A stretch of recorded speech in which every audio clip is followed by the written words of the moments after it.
नमस्ते, मैं हूँ रजनी जोशी, उत्तराखंड के रहने वाली हूँ। मैं कहीं भी रहूँ, मन हमेशा उत्तराखंड में ही रहता है। इसीलिए आज हमारे साथ हैं उत्तराखंड के युवा नेता।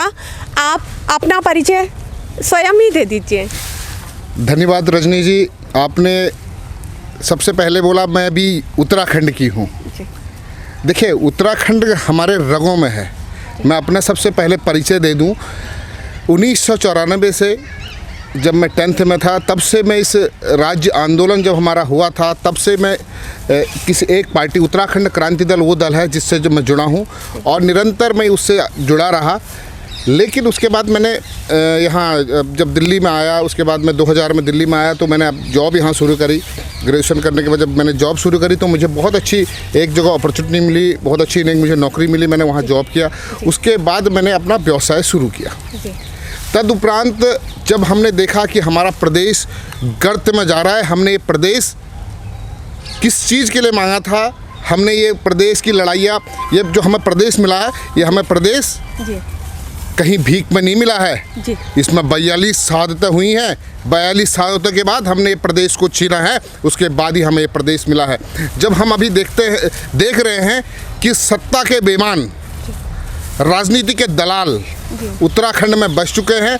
जितने भी वहाँ मैं देखिए, मैं आपके माध्यम से मैं खुल के बोल रहा हूँ, जितने भी वहाँ भी चाहे विधायक हों और मंत्री हों, सारे के सारे कोई खनन से जुड़ा है, कोई शराब माफिया है, कोई भू माफिया है। और ये प्रदेश हमने किस लिए मांगा था रजनी जी? ये प्रदेश तो हमने अपने युवाओं के लिए, और हमारे युवा पलायन कर रहा है। हमारा युवा राजनीतिक बेईमानों की बदइंतजामी के कारण ही वहाँ से पलायन हो रहा है। और जब हमने एक संकल्प लिया, मैंने कहा नहीं, हमें कुछ करना चाहिए। जिस प्रदेश ने हमें इतना कुछ दिया है, उसके बाद हम उसका शोषण कर रहे हैं। रणजीत जी, आपने राजनीति का ही फील्ड क्यों चुना? देखिए रजनी जी, राजनीति का फील्ड, देखिए जब मैं समाज से जुड़ा था तो काफ़ी सारी चीज़ें ऐसी होती है जो बिना सत्ता में रह के नहीं हो पाती है। जी। बिना सत्ता के मैं आपके सामने चिल्लाऊं कि ऐसा होना चाहिए। आज मैं देख रहा हूं कि हमारे वहां अभी कुछ दिन पहले आपने सुना भी होगा कि फॉरेस्ट गार्ड घोटाला हुआ है। अभी आपने देखा होगा कि अभी सुना होगा जी छात्रवृत्ति घोटाला हुआ है। तो इन सबको रोकने के लिए, इन भ्रष्टाचारियों को रोकने के लिए हमें राजनीति में आना पड़ेगा। बिना देखिए, अब हम जब विधानसभा में जाएंगे, जब हम इसकी मांग उठाएंगे, हम इन भ्रष्टाचारियों को रोकने का काम करेंगे, तभी तो भ्रष्टाचार रुक पाएगा। क्योंकि हम देखिए, संस्थाएं काफ़ी हैं और काफ़ी जो अभी देखा होगा कि जो फॉरेस्ट गार्ड की जो वैकेंसी वाले सब भूख हड़ताल कर रहे हैं, लेकिन उनको क्या कर रही है? उनको पुलिस उनको डंडे मार रही है। तो जब तक हमारी राजनीतिक में जब तक हम सत्ता में नहीं चुने जाते, सत्ता में हम लोग नहीं आते, हमारी भागीदारी नहीं हो पाती, तब तक हम समाज के लिए कुछ नहीं कर सकते। रणजीत जी, आप राजनीति में आ रहे हैं, इसके पीछे आपका लक्ष्य क्या है? मेरा सबसे पहले लक्ष्य है कि उत्तराखंड से भ्रष्टाचार मिटाना। सबसे पहले उत्तराखंड में जिस प्रकार से भ्रष्टाचार हो रहा है उसको हटाना है। और उसके बावजूद जो मेरा उत्तराखंड में जो सबसे पहले हमारे बेरोजगारी है, पलायन नहीं रुक रहा है, पलायन पर हमने बहुत काम करना है। और वहाँ जो आजकल एक वो चल रहा है कि बाहरी लोगों को वहाँ नौकरियाँ दी जा रही हैं और जो उत्तराखंड के मूल के लोग हैं उनकी अनदेखी की जा रही है। मेरा दर्द मेरा अपने युवाओं से है। मेरे जो हमारे युवा है अभी हैं, जो जितने भी हमारे युवा हैं, मेरा दर्द उनके साथ है। उनको कहीं ना कहीं हमने रोजगार और स्वरोजगार से जोड़ना है। और दूसरी बात, जितने भी खनन माफिया हैं, हमारी लड़ाई प्रदेश में खनन माफिया, भू माफियाओं से है। क्योंकि इनके कारण ही हमारे प्रदेश में इस समय जो अव्यवस्था फैली है, इन्हीं के कारण फैली है। रजनी जी, रणजीत जी, अगर आप राजनीति में आकर चुनाव जीत जाते हैं तो आप अपने संसदीय क्षेत्र में, विधानसभा के क्षेत्र में और जो उत्तराखंड है उसके लिए आप क्या करना चाहेंगे? मैंने आपको बताया ना कि मैं हर एक देखिए, वादे तो कोई भी कर सकता है कैमरे के सामने, ठीक है ना। आप देखिए, बड़े बड़े हम वादे नहीं करते हैं। हमारी पार्टी, मैं जिस पार्टी से, उत्तराखंड क्रांति दल, हम जो कहते हैं वो करेंगे। जो हम कहते हैं हम वो करेंगे। मैं आपको बता दूं कि सबसे पहले हम भ्रष्टाचार को उत्तराखंड से ख़त्म करेंगे और उत्तराखंड में बाहरियों का हम खुल के विरोध करेंगे। उत्तराखंड में जो भी मूल निवासी हैं, उनको सबसे पहले अधिकार जल जंगल और ज़मीन पर उनका अधिकार है। और जिस प्रकार से वहाँ अभी हम देख रहे हैं कि खनन का तो आप हिसाब नहीं लगा सकते, सब बाहर की ताकतें इन राजनीतिक दलालों के चक्कर में वहाँ पहुँच गई है। हमने उसको रोकना भी है और हम सब मिलके, और आपका भी सहयोग चाहिए, आपके चैनल के माध्यम से भी हम एक मुहिम उठाएंगे। जी रणजीत जी, आपकी पार्टी ने उत्तराखंड आंदोलन में एक बहुत बड़ी भूमिका निभाई है, लेकिन आज आपकी पार्टी हाशिए में है। यदि आप आते हैं तो आप किस तरीके से इस कार्यक्रम को आगे लेके जाएंगे? नहीं जी, देखिए, सबसे पहले आपने बहुत राज्य तो हमने बनाया, लेकिन हमारी पार्टी हाशिए पे चले गई। देखिए, कहीं ना कहीं हमारी कुछ कमियां रही होंगी, लेकिन हमारी बहुत बड़ी कमी है, हम भ्रष्टाचार नहीं कर पाए। जिस प्रकार से मैं अभी बोल रहा ना कि सत्ता के बेईमानों ने, राजनीतिक के जितने दलाल हैं, ये बेईमानी करते रहे। हम पे सबसे बड़ा धन बल, जो हमारे पास धन नहीं रहा। हमारे जितने भी विधायक चुने गए हैं, तो कभी आप भ्रष्टाचार के सिंगल भी कोई आरोप नहीं लगा सकता पूरे उत्तराखंड में। हम लोगों ने, और हम इनको देखिए, ऐसा हमें तो अपनों ने लूटा, गैरों में कहाँ दम था, मेरी किश्ती थी डूबी वहाँ जहाँ पानी कम था। हम लोगों ने दूसरे को चाहा और अपने को दूर किया। हमारी सबसे मेन समस्या है कि हम लोगों के पास धनबल की व्यवस्था नहीं है। अगर हम पे धनबल की व्यवस्था होती तो रजनी जी, निश्चित तौर पे हमारी 70 में से कम हमारी भी 60 सीटें हमारी आती। हमारे पास धनबल होता है। देखिए, आज में आप देखते हैं जितने भी राष्ट्रीय पार्टियों को आप देख रहे होंगे, उनके बड़े बड़े बैनर पोस्टर लगते हैं, और युवाओं को लुभाने के लिए उनके पास सब चीज़ है। किसी को पैसा देते हैं, क्योंकि कुछ लोग राजनीतिक के, तो मैं बता रहा हूँ ना, कुछ जो दलाल लोग हैं, इनके कुछ चेले हैं जो उनको बहला फुसला के लोगों को रखते हैं। लेकिन ये अब समय चेंज हो गया। अब हमारा जो युवा है वो पढ़ा लिखा समझदार है। इस बार 2022 में उत्तराखंड क्रांति दल की सरकार बनने वाली है।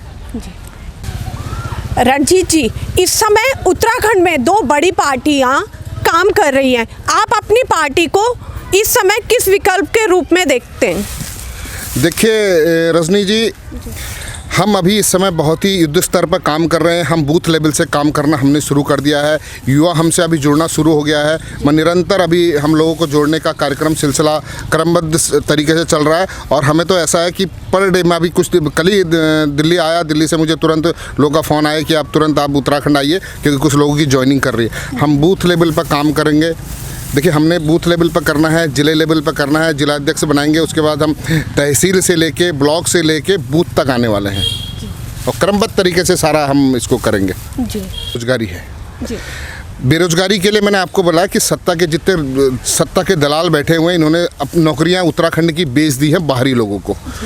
उत्तराखंड मूल के लोग आज भी बेरोजगार हैं, दर दर भटक रहे हैं। दूसरी समस्या है स्वास्थ्य। हमारे उत्तराखंड की स्वास्थ्य व्यवस्था बिल्कुल बदहाल है। वहाँ डॉक्टर नहीं है, ना अच्छे अस्पताल है, ना अल्ट्रासाउंड, एक्सरे, कुछ भी नहीं है। और दूसरा तीसरा जो हमारा सबसे बड़ा कदम है वो है एजुकेशन का। हम चाहते हैं कि हमारा एजुकेशन हमारे उत्तराखंड का पूरे भारत में सबसे ऊपर हो। लेकिन हम भी देखो, कम संसाधनों के बाद भी हमारे लोग आज बहुत उच्च पदों पर बैठे हुए हैं। लेकिन हम अपनी शिक्षा व्यवस्था थोड़ी सुधार लें तो हमारा आदमी निश्चित रूप में पूरे भारत में नहीं, पूरे विश्व में अपना नाम कमाएगा।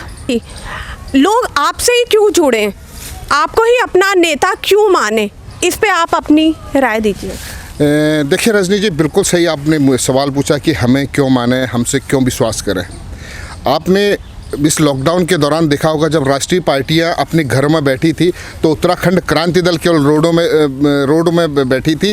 रोड में अपने जितने भी लोग हैं, उत्तराखंडी लोगों को, प्रवासियों को बाहर निकालने का प्रबंध कर रहे थे। आपने देखा होगा, मेरे को चाहे हमने बेंगलोर से की, बॉम्बे से की, कर्नाटका से की, तो काफ़ी लोगों को, और घर घर तक ऐसे लोगों को हमने घर घर में राशन पहुँचाया जिनके पास, जो बच्चे यहाँ दिल्ली पढ़ने आए थे या दिल्ली, बॉम्बे, कलकत्ता, तो हमने उनको मुहैया कराई। ये मैं आपको कोई ये नहीं कह रहा हूँ कि आपके कैमरे के सामने ये साक्षी है। आप देखिए, आप लोगों से पूछिए, इस लॉकडाउन के दौरान लोग जो हमसे जुड़े उनसे पूछिए, तो तभी जाके सबने सोचा कि क्यों नहीं उत्तराखंड क्रांति दल जो अपने लोगों के लिए सोचती है, इसको आगे आना चाहिए।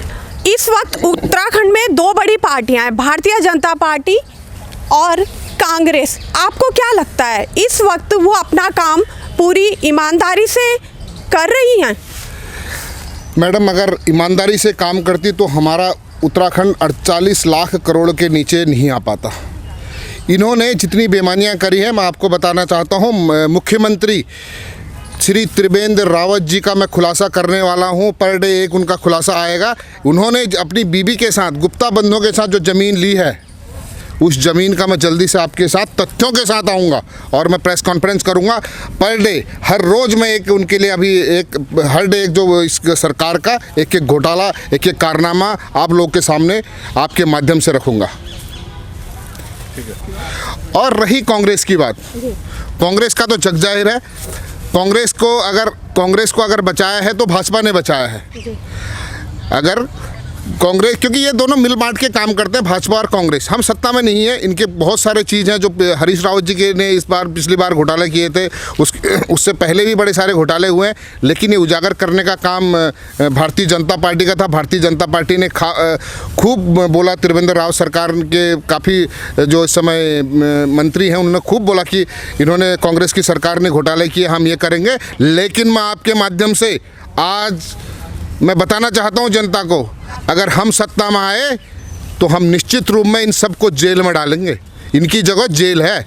इनने जितने घोटाले किए हैं, हर एक उत्तराखंडी का इनको श्राप लगेगा और इनको हम लोग जेल में डालेंगे। 2022 में उत्तराखंड में चुनाव आने वाले हैं, उस चुनाव के लिए आपकी क्या तैयारियां हैं? रजनी जी, हमने उत्तराखंड की जो तैयारी, देखिए चुनावी, मैं आपको लॉलीपॉप की बात नहीं कर रहा हूँ। हमने 1979 में हमने उत्तराखंड के लिए, उत्तराखंड में कैसे होना चाहिए, क्या काम होना चाहिए, लेकिन मैं आज की परिस्थितियाँ आपको बता रहा हूँ। सबसे पहले ठेकेदारी प्रथा ख़त्म होनी चाहिए उत्तराखंड में। जब तक भैया आप लोग ठेकेदारी में, ठेकेदार को तो देते हो गए, उत्तराखंड सरकार ठेके पर लोगों को रखती है। ठेकेदार इनके अपने होते हैं, क्यों नहीं हमारे लोगों को आप डायरेक्ट रखते हैं? क्यों नहीं उनको डायरेक्ट ठेकेदारी को हटा के डायरेक्ट उन लोगों को आप रोज़गार दीजिए ना।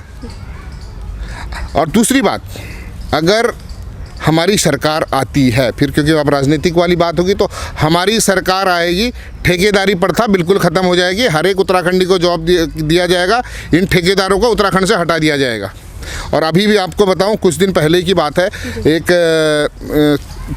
चंडीगढ़ की कोई कंपनी है, उसने 3-4 महीने लोगों से काम करा, उसके बाद वो रफू चक्कर हो गई है। तो हम ऐसे ठेकेदार, अब बेचारे उन लोगों का शोषण हो रहा है, अब वो कहाँ दर ठोकर खाएं। सरकार से पूछो, सरकार हाथ खड़े कर देती है। अगर सरकार से कुछ कहो तो सरकार के कुछ खास लोग हैं जिनको ठेके दिए जाते हैं। तो हम चाहते हैं कि उत्तराखंड में बिल्कुल ठेकेदारी प्रथा ख़त्म हो। उत्तराखंड के मूल निवासी काम करें।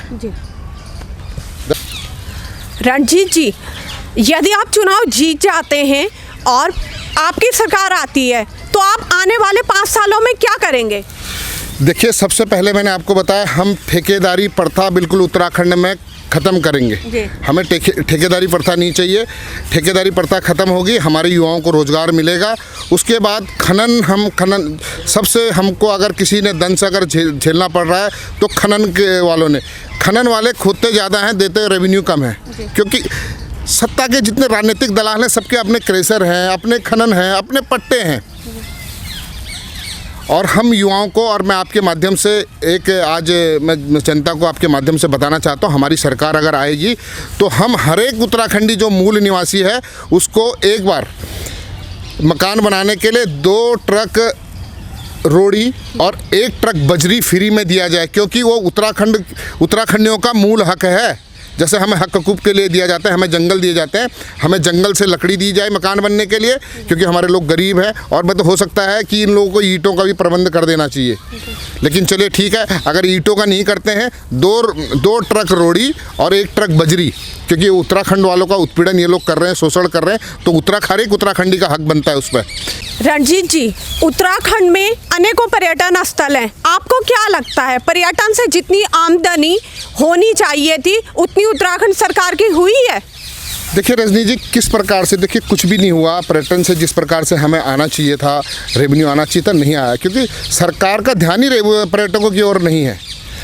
हमारी सरकार है, हमेशा मैंने बताया ना, वो 2 नंबर के धंधों में लगी है।